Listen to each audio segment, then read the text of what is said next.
morning and hello, Singapore. As Fiona just said, Ripple and Zeconomy announced the Moody's rated fixed income product is now live on the XRP ledger. The product has seen over 280 million in issuance since last year and is now available on-chain for the first time. In today's session, we're going to get the full story behind the launch, why this asset, why now, and what it means for broader institutional adoption of blockchain infrastructure. Joining me are Markus Infranger, SVP at XXX, and the man behind it all, Sam Bizri, founder of Zeconomy. Thank you. How's it going, guys? Thank you. Great to be here. So, Sam, for those who aren't familiar with this product, such as myself, what exactly is the DCP, and why does putting it on a blockchain matter? Thank you so much. DCP is a digital commercial paper that's a real commercial paper put on the blockchain. It's been issued by Guggenheim Treasury Services and administered by them. They're the largest issuer of commercial paper. They've issued about $10 trillion over the past 20 years. It's rated P1 by Moody's, which is the highest rating possible for any paper. And it's actually an actual commercial paper on the blockchain. So it's not a copy of an off-chain asset that's just being represented on the blockchain. It's the actual instrument itself that's on the blockchain. By doing that, it basically gives complete transparency to anyone. Almost anyone can audit it live because of the rating and because of basically its availability on the blockchain. And it has tremendous utility because, as you know, commercial paper is almost like cash equivalent instrument that can be used to provide liquidity on a global basis 24/7. And that's why we're doing it. Thank you, Sam. Markus, one for you. So the XRPL offers tokenization and compliance tools natively. Do you think those features were essential in the launch of this product, or could have this been done on any other chain? I'd say they were very essential. So in the example of DCP, we've been exploring using authorized trust lines to ensure basically that only qualified buyers can hold the asset, which is obviously very important if you're dealing with a high-quality, regulated, high-regulated financial asset that's rated. And I would also say, beyond that, if you look at the XRP Ledger, it brings a lot of the building blocks that serve very well to support these types of regulated financial assets, including native tokenization. By the way, the XRPL had tokenization built in since the get-go, so way before tokenization even was a thing, since 2012, thanks to visionaries like David Schwartz and the other co-creators. That's just a side fact. And then obviously there's native DEX support. And beyond that, we're looking into delivering further sort of like compliance capabilities like permissioned DEX environments to really help support these use cases at scale.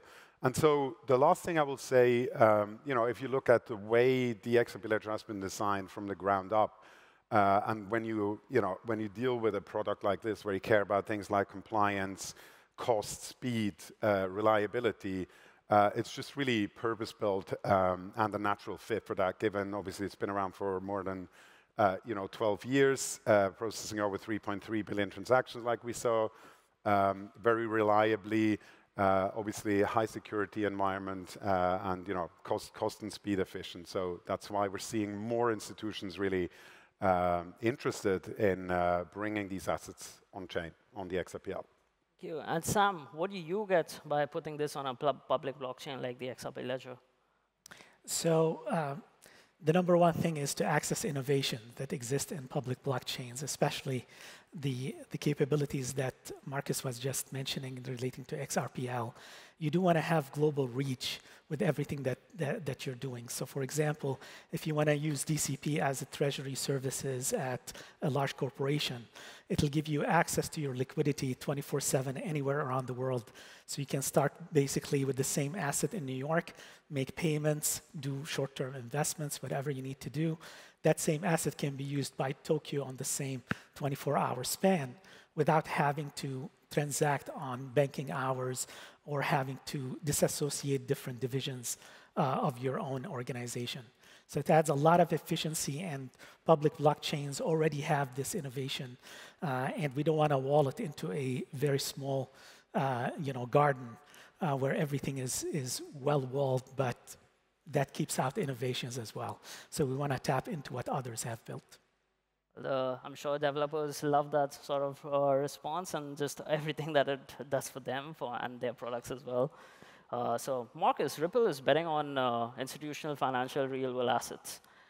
How does this fit into your broader roadmap, and what are you seeing in terms of real demand for these assets? Yeah, the first thing I will say is if I zoom out and just reflect on conversations with traditional financial players and how they've evolved over the recent years, I think we're really at an inflection point in terms of traditional financial institutions looking at blockchain technology as a real solution, so kind of like moving beyond the hype into real utility, and rather than ticking innovation boxes, wanting to go in production and inserting the technology for more productive and efficient operations of their existing business, right? And so that's first and foremost super exciting to see. And obviously, we as Ripple, we want to make sure as traditional financial players and markets come on chain that they're supported with the technology that can really help scale this sort of like transformation. And obviously, we're trying to deliver that collectively together as the XRPL ecosystem. And more specifically, if I would call out what's Ripple's role in here. So number one, we're obviously a core contributor to the XRP ledger in terms of new financial primitives, compliance features, the whole beautiful roadmap that Jazzy and David were alluding to earlier on. And also supporting infrastructure, keeping the lights on collectively with many of you here in this room. And then separately, as a company, increasingly, we're seeing ourselves as this sort of like end-to-end digital asset infrastructure provider for financial services in terms of, the deeper product suite we offer with stablecoins, custody, payments network, and obviously, our competence around the layer 1 blockchain that's really purpose-built for these use cases. And so basically, couple that with the deep relationships we've been built with financial markets over the years, it puts us in a unique position to help close this gap between traditional financial markets and decentralized financial market infrastructure. And look, the momentum has been real, right? In the beginning of the year, we saw Archax partnering with Aberdeen, one of the largest UK asset managers, to issue a money market fund on the XRP ledger. Just recently, Control, the tokenization platform based in the UK, announced a partnership with the Dubai Land Department to issue title deeds and real estate in the UAE directly on chain, which is kind of like a world's first as far as I know. It's pretty exciting to see how this will really enable, provide efficiency in the real estate market in the UAE in terms of lower costs and so forth. Tokenized treasuries are set to go live pretty soon with Ondo, and then we have a swath of stable coins going live on the XRPL as well, which we consider tier 1, including StraitsX with a Singapore dollar stablecoin, Brasa Bank in Brazil with a Brazilian real stablecoin, the first Euro MiCA compliant stablecoin on XRPL by Schumann Financial, and obviously RLUSD has seen some good traction since its inception at the end of the year as well. Sounds busy. I also believe that you're investing in this product. Can you tell us a little more about that aspect? Yeah, so what I'm particularly excited about this partnership is the fact that we as Ripple have worked together with Zeconomy and behind with Guggenheim Treasury Services to really explore how we can integrate this product in Ripple payments. And so we've decided as well to invest 10 million in the product. And so what we're exploring is how can we use this asset for more efficient pre-funding in trade finance use cases using the Ripple payments on the one hand and obviously the asset issued on the XRPL, which is just awesome to think about. Got it. So for the developers here, should they care about this? What's the actual opportunity for people building around this product? So Zeconomy is not just acting as a gateway for businesses to access blockchain and de-risk blockchain for those businesses, especially the services that are amazing through XRP. But we want to also act as a gateway for developers and the community to access the business world. So one of the initiatives that we're doing is called an idea forum, that we want to invite basically developers and enthusiasts of the XRP community and the blockchain community to give us ideas to help us solve challenges and to gain access to the business world and the traditional institutional world as well. So we want an engaged relationship with the community.